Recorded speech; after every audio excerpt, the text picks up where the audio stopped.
Gonna make a boat? Elizabeth offered, hoping to divert some attention from herself and pick up conversation where it had been so rudely interrupted.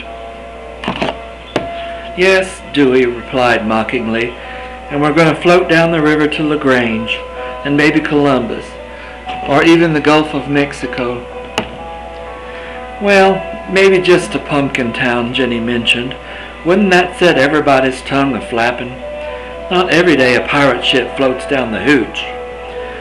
Now we're building a pirate ship, complained Dewey. Perhaps you'd care to depart on the Titanic. If we manage to float anything at all, it will be of considerably smaller dimensions. I'm not at all that sure it will even float. Oh, it will, piped a determined Jenny. I'll see to that. There are laws of science, Miss Know-it-all, that will determine that outcome. But if the Creek Indians can float a birch bark canoe, looks like we can do as well. What with all our fine education, Dewey drawled. Have you thought about burning out a pine log? He inquired. You think Papa's going to relish the idea of me playing with fire in a pine forest, no less? Jenny retorted. No, I think we'd fare better with hammers, nails, rope, and twine. Good point. I concur, answered Dewey absent-mindedly, as Rady and Liz looked on in silence. Rady marveled at Jenny's remarkable ambition and flair for activity. I think we can start by lashing together 2 layers of pretty heavy logs, he continued. We can test it on Anawake Creek. If it floats, we can tack on some sides with boards we bust up from grocery boxes. We could cut some tall trees to pole ourselves pretty near anywhere we want to go, he said boldly.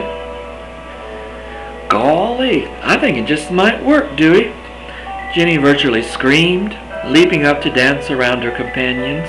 When can we start? Certainly not on the Sabbath, announced Rady piously.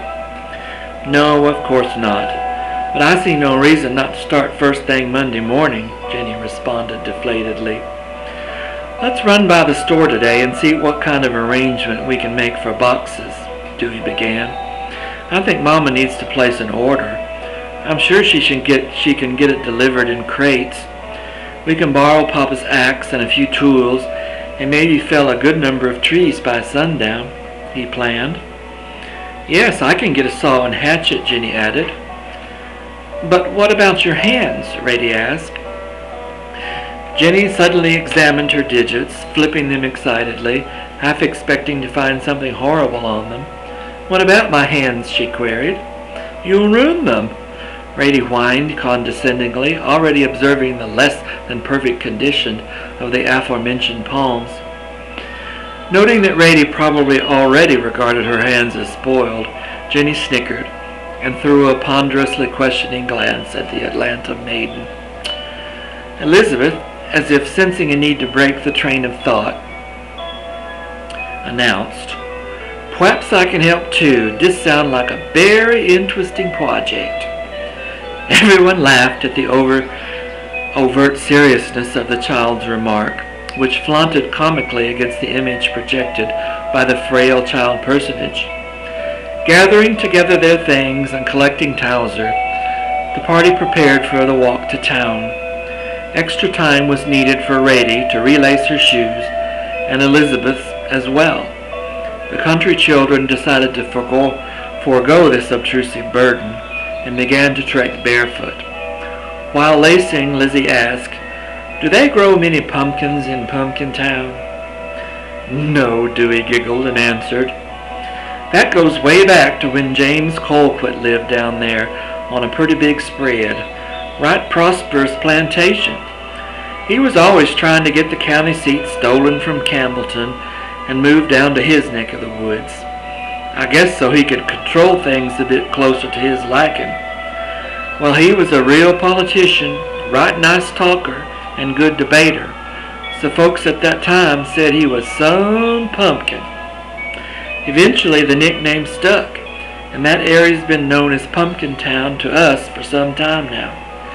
Mr. Colquitt got tired of the place after a while and moved on to Atlanta. No doubt his conniving, backbiting politicking served him quite well up there. But enough stories. We've got to get to town, Dewey demanded, and the group sped down the hillside to commence the journey to Campbellton. To pass the time, young Elizabeth was permitted to belt out a few cute songs she had picked up in school. Bingo the donkey proved quite entertaining. Something in the auspicious sincerity of the childish voice tickled Jenny.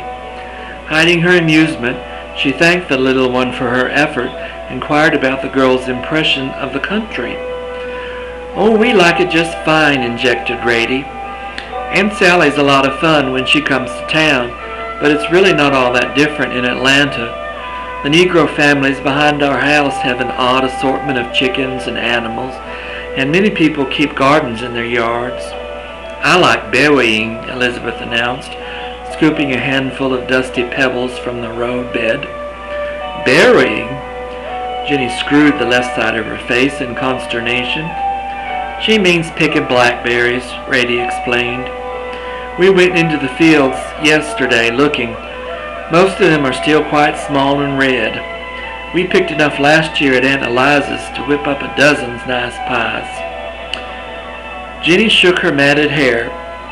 "Should be a good year for blackberries," she noted. "I suspect you could pick berries all June if you so desired."